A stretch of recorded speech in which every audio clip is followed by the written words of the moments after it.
वो सिर्फ कहने के लिए अमीर है। कहने का मतलब है किसी की मदद करता नहीं है, पैसे खर्च करता नहीं है, सिर्फ कहने के लिए ही अमीर है। इसे इंग्लिश में कह सकते हैं ही is wealthy just for the sake of saying. सिर्फ कहने के लिए ही is wealthy just for the sake of saying.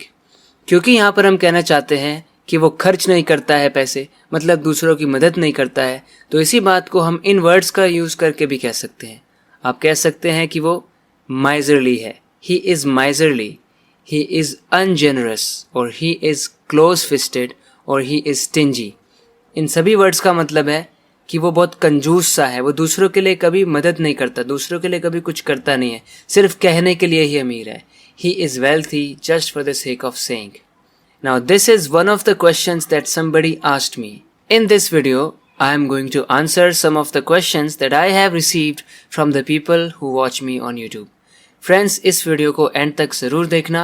I assure you will definitely learn something new in this video. You will thank yourself later that you watched this video. So without spending any more minutes talking about what I have in this video, let's get started. ये sentence आपने देखा, वो सिर्फ कहने के लिए अमीर है। इसको हमने बोला he is wealthy just for the sake of saying. Let's move on to the next one. एक बार भी नहीं पूछते हो, मतलब निकल गया क्या? एक बार भी नहीं पूछते अब तो, मतलब निकल गया अब। इसे इंग्लिश में कह सकते हैं you never ask after me, am I no longer of use to you. Ask after is a phrasal verb. When you ask after someone, it means you ask them about their well being, about their health, about how they are doing. So you never ask after me, am I no longer of use to you. क्या अब मैं काम का नहीं रहा तुम्हारे लिए? एक बार भी नहीं पूछते हो, मतलब निकल गया क्या अब? उसे आता जाता कुछ नहीं है, बस कहने के लिए ही टीचर है। आता जाता कुछ नहीं है, इंग्लिश में कह सकते हैं शी इज़ इनकॉम्पिटेंट और शी इज़ अनस्किल्ड। उसे कुछ आता जाता नहीं है, मतलब कि वो इनकॉम्पिटेंट है, अनस्किल्ड है। She is a teacher just for the sake of saying. She is a teacher just for the sake of saying, so called teacher.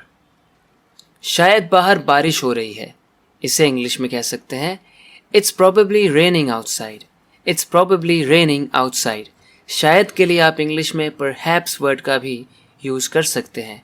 Perhaps it's raining outside, perhaps it's raining outside, या फिर it's probably raining outside. Heading to the next one. क्या तुम क्या मैं सब जिम्मेदार हैं? क्या सही क्या गलत सब जायज़ है? These are the questions that somebody asked me. I'm going to tell you how to translate these sentences. क्या तुम क्या मैं सब जिम्मेदार हैं, यानी इससे फ़र्क नहीं पड़ता तुम हो या मैं हूँ, तुम हो या मैं हूँ, सब जिम्मेदार हैं। Each one of us is responsible, whether it's you or me. Whether it's you or me, चाहे वो तुम हो या मैं हूँ। क्या सही क्या गलत सब जायज़ है। Everything is permissible, irrespective of being right or wrong। तो इस तरह से आप irrespective of का भी यूज़ कर सकते हैं।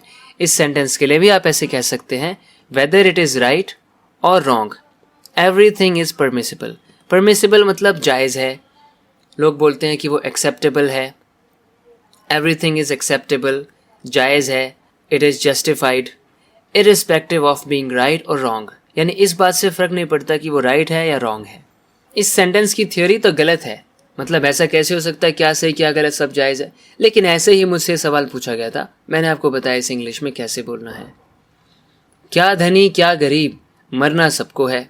ये तो सही है, दिस इज़ रियली ट्रू। क्या धनी क्या गरीब मरना सबको है। फिर से, everyone has to die whether he is rich और poor. Everyone has to die whether he is rich और पुअर। irrespective of का भी यूज़ कर सकते हैं आप। Everyone has to die irrespective of being rich or poor. Let's see what we have in the next one. वहाँ एक से बढ़कर एक सुंदर लड़कियाँ थी। Someone asked me this. इसे इंग्लिश में कैसे कह सकते हैं? Every girl was more beautiful than the others over there.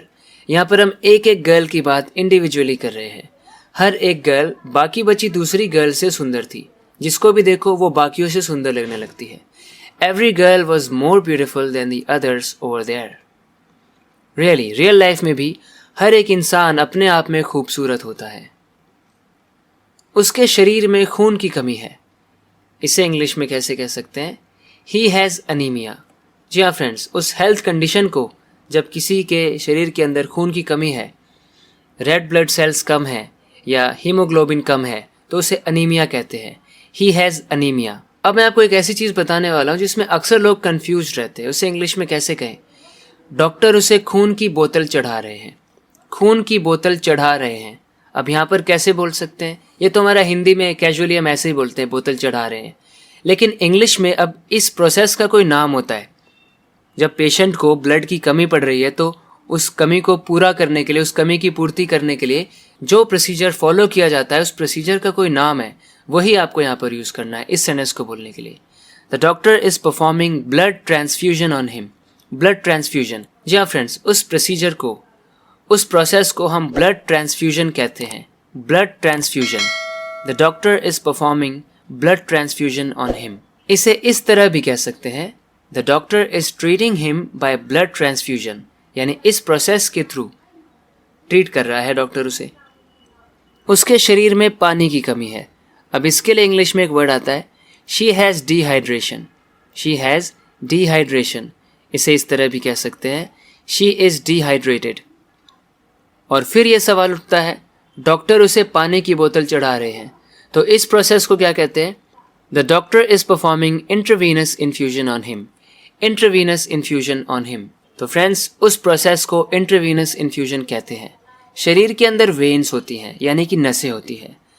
तो जब पानी पीकर जल्दी से पानी की पूर्ति नहीं की जा सकती है, कमी की पूर्ति नहीं की जा सकती, तो डॉक्टर वेन्स के थ्रू वाटर सप्लाई करते हैं बॉडी में, जिससे कि वो जल्दी हील हो जाती है जो भी इलनेस होती है पानी की कमी से। इंट्रावीनस इन्फ्यूजन, नसों के थ्रू जो पानी की पूर्ति करने के लिए वो जो भी फ्लूइड्स बॉडी के अंदर डालते हैं, उस प्रोसेस को करने को इंट्रावीनस इन्फ्यूजन कहते हैं। The doctor is performing intravenous infusion on him. इसे कह सकते हैं, the doctor is treating him by intravenous infusion. उसे दवाइयों का ज्ञान नहीं है, बस कहने के लिए ही डॉक्टर है। He doesn't have proficiency in medicine. He is a doctor just for the sake of saying. That so-called doctor doesn't have proficiency in medicine. Medicine is the study of illnesses and their treatments. So he doesn't have proficiency in it. Let's move on to the next one. मेरे teacher ने मेरी fees माफ कर दी। इसे English में कैसे कह सकते हैं? My teacher granted me a full fee concession. एक और तरीके से कह सकते हैं, My teacher waived the fee. My teacher waived the fee. Waive करना मतलब जिस चीज़ पर आपका अधिकार है उस चीज़ को लेने से मना कर देना। चलो जाओ, छोड़ा, नहीं चाहिए। सो वेव कर देना उस चीज़ को, किसी चार्ज को वेव कर देना, फ़ी को वेव कर देना। My teacher waived the fee. So friends, इसी तरह से अपनी इंग्लिश को इम्प्रूव करते रहने के लिए इस चैनल को सब्सक्राइब ज़रूर करना अगर आपने अभी तक नहीं किया है तो। बात करते हैं अगले वीडियो लेसन में। तब तक के लिए टेक केयर and bye-bye.